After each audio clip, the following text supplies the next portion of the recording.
I started making freezer meals about 12 years ago, right around the time I first got married. And when I started, I kind of did it the way most people do. When I was cooking dinner, I just make an extra batch and throw that in the freezer for another day. But after a while, I just felt like I was always making dinner. It really wasn't saving me time. The freezer meals I think I had in my head, in theory, was that I wouldn't have to cook it all that night. It would just be ready to go. So cooking and making a double batch didn't really save me the time that I wanted to save. So I've adapted a new way of doing it. This is the way I've been doing it for probably, I'll say like 9 or 10 years maybe. And one thing you have to know about me is I save everything. So the heels of bread go right in the freezer. I toast them later. We're going to make breadcrumbs out of the bread. If I have cookies, then we're going on vacation or something, can't eat them all, I throw them in the freezer. We make pie crust out of them. The broccoli stems we use in strombolis. The broccoli heads we use on pizzas. We save pretty much everything around here. So I'm just slicing up some of this bread that I had put in the freezer. Probably been there for, I'm going to say maybe a month or so. There's just always bread in there. I slice it up, pop it in my handy little food processor here. If you want, you can add some seasonings, like Italian seasoning or something. I don't really bother with that step just because I already am going to add that later to my recipe. And I'm just using, hold on one second. And we have our breadcrumbs now. And I'm going to use these in a couple minutes here when I make my meatballs and my meatloaf. And I'm just using the same food processor bowl that I just chopped a bunch of onions in. There's no need really to clean it out and take that extra step because there's onions in my recipe anyways. And one of the first things I do when I'm getting started on a freezer cooking day, shred and chop a bunch of onions, and I do the same with a whole bag of carrots. I will throw carrots in almost anything. It bulks up the meal for little money. You're getting your veggies. There's really not a lot of reason to not throw carrots in, I think. And I do the same sometimes with potatoes. When I'm making breakfast enchilada burrito type things for the freezer, I throw in a bunch of shredded potatoes because it bulks it up.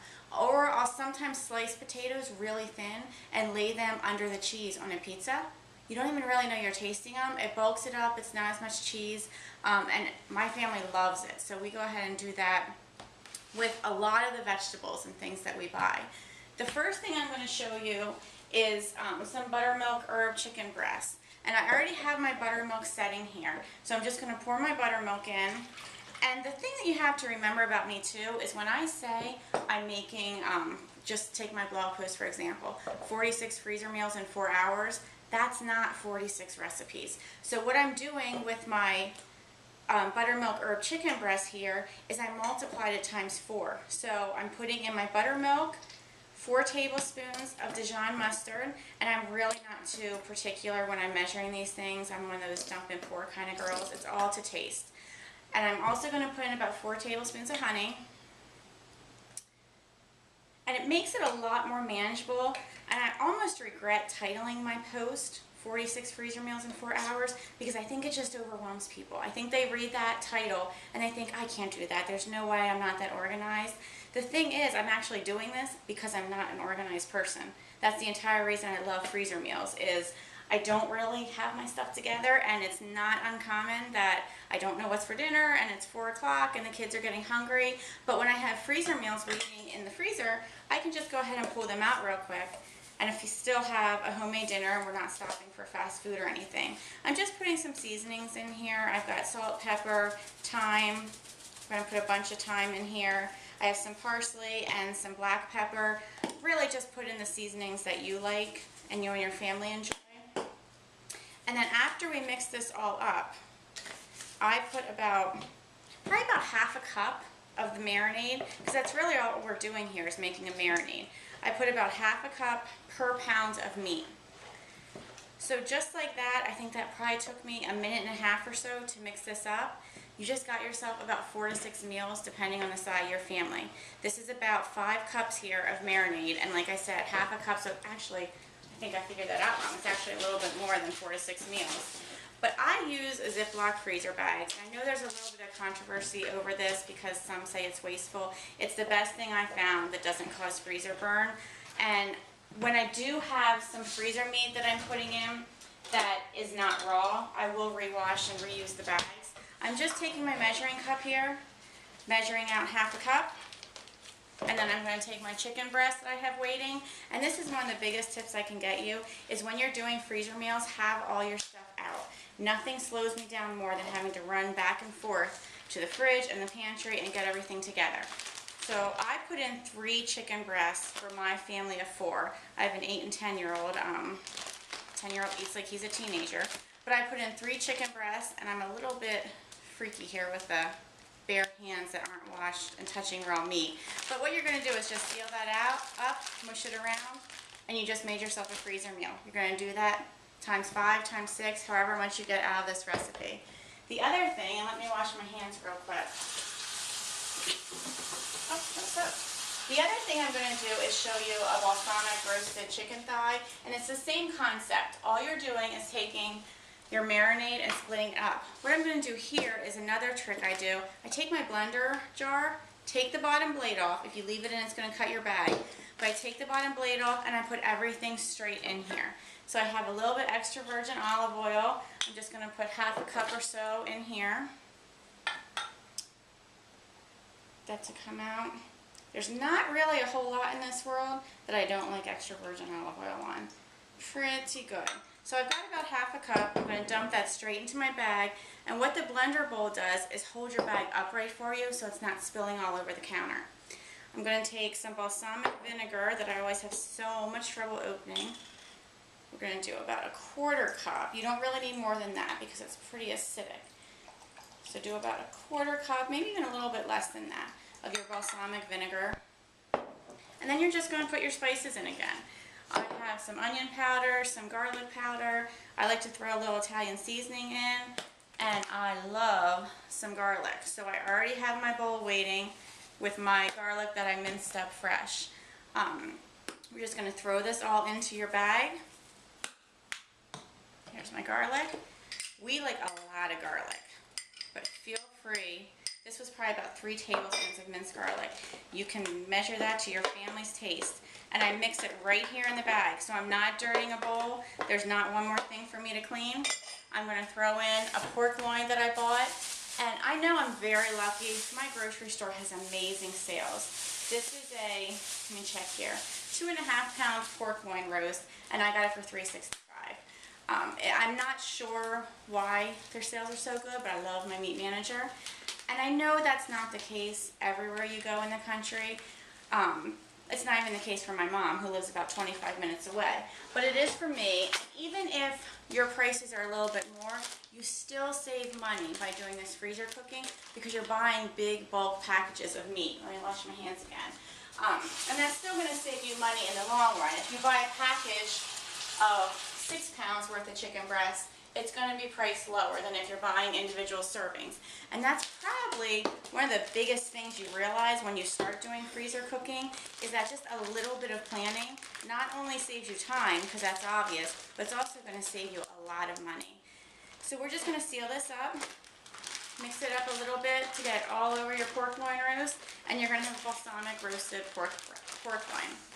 We're going to set that to the side, and this is still clean. Throw it right back in. The other thing I do when I first come home from the grocery store is throw some chicken breast to simmer in a pot of water. So my chicken breast have already been cooking in a pot of water for probably about an hour and 15 minutes. Just depends if you have bone-in chicken breasts or not. You can use either one. I just use whatever's on sale. I'm just going to rinse them off real quick in some cold water.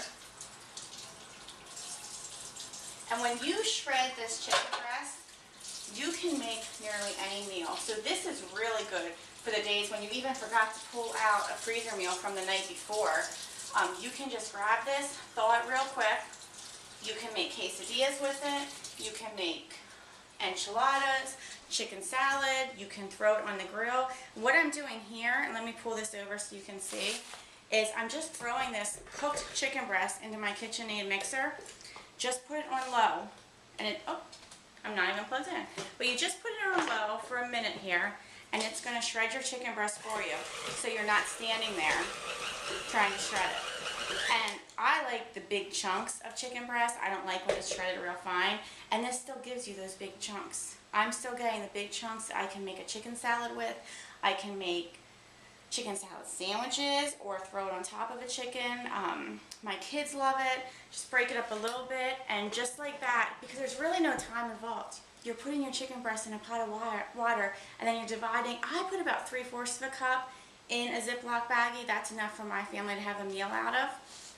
The other thing we're going to do is I get all my meat, the ground beef, the veal mix. Sometimes I throw in ground turkey. I mix that up in a large bowl. I'm not sure where I put my bowl here, but I mix it up in a large bowl, and I can make hamburger patties. I can make a meatloaf. I can make meatballs. You can make all kinds of stuff just by mixing this up one time. So let me throw this in. The other thing I wanted to add is when you're making your meatballs, put them on a cookie sheet. I'm knocking everything over. Once they're all formed, put them on a cookie sheet and throw them in the freezer for about half an hour. You're going to flash freeze them, and what that does is when you take them out after the half hour and you're putting them in your bag to freeze for later, they don't stick together. It just helps a lot because they're not sticking together. You can separate them. My husband can separate them. And these are great, not just for your family when you're having dinner, but if unexpected company comes over, if you have a football game you have to take something to, take some meatball hoagies. Grab some rolls, you're ready to go. The same with the shredded chicken that we just put into the KitchenAid mixer. If you're trying to get ready for a football game, grab some of that. Make some chicken nachos. Make quesadillas for that. There's all kinds of stuff you can do with this. So it's not always just a meal. Sometimes you're actually preparing for parties and things like that. I'm just going to throw some Worcestershire sauce because I love Worcestershire sauce too. Garlic and Worcestershire sauce. Throw some of that in there. Can't really have too much of that. Tiny bit of ketchup. We're going to use the breadcrumbs that we already crushed up that we had saved from our heels of our bread from the past month or so. Well, it doesn't sound too appetizing, does it? But throw some ketchup in there. Throw a little bit of milk. You're going to throw some more Italian seasoning. You can throw garlic. I like to put an egg in. Let me get my breadcrumbs going here.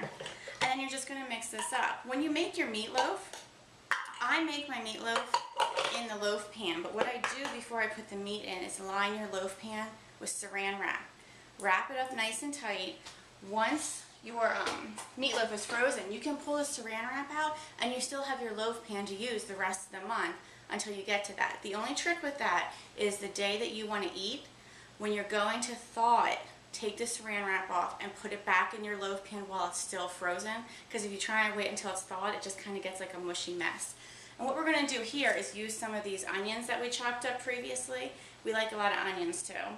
And we're going to throw in these shredded carrots.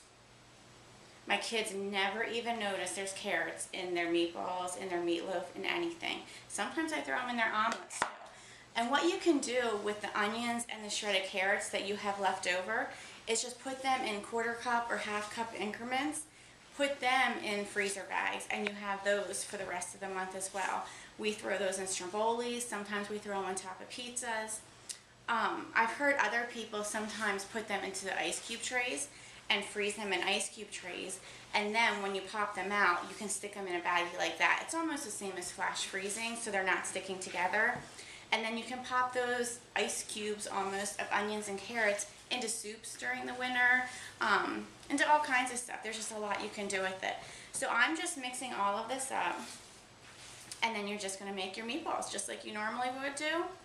Put them on your cookie sheet that I have waiting on my stove, line them all up, and you just got yourself, I mean, I know I didn't finish everything here, and I did a little bit of prep work before I started taping myself, but basically I got myself probably about 15 to 18 meals, and from start to finish, after I leave you guys, it's going to take me about 35 to 40 minutes to get 15 to 18 meals. I added up the cost of everything I bought, even added in for some of these staples that I had in my pantry. I probably spent about $50 for 18 meals. So you're coming in usually around $2 to $3, and these are really meal starters. I still add, like I said, the salad if I want to throw some chicken on top of the salad. I still add the vegetable, things like that. And the other thing I wanted to add was this chicken breast that I just shredded in my KitchenAid mixer. My son loves me. I'm the best mom ever. When I take some of the chicken breast, fry it up in a little pan with some buffalo sauce, and we have a buffalo chicken salad or buffalo chicken quesadillas. Seriously, best mom ever to a 10-year-old boy. So let me wash my hands. And you can do this not just with dinner foods, but you can do this with breakfast foods, with dessert foods. I happen to be fortunate enough that I live by Chocolate World in Hershey, and I do this a lot with their cookies. Sometimes I'll go and get their day-old cookies. They sell them really cheap per bag, and then I can just keep them in my freezer. So if I ever need a cheesecake crust or a cake crust, I grab my day-old cookies out of the freezer from Chocolate World, crunch them up real good, add some butter, and I have an entire crust. So this is how I do freezer meals.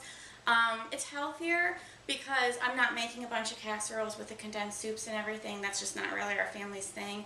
Almost everything I make, obviously aside from like meatloaf and meatballs, but almost everything else we throw on the grill outside, and we have a healthy dinner, and we're not running out to eat.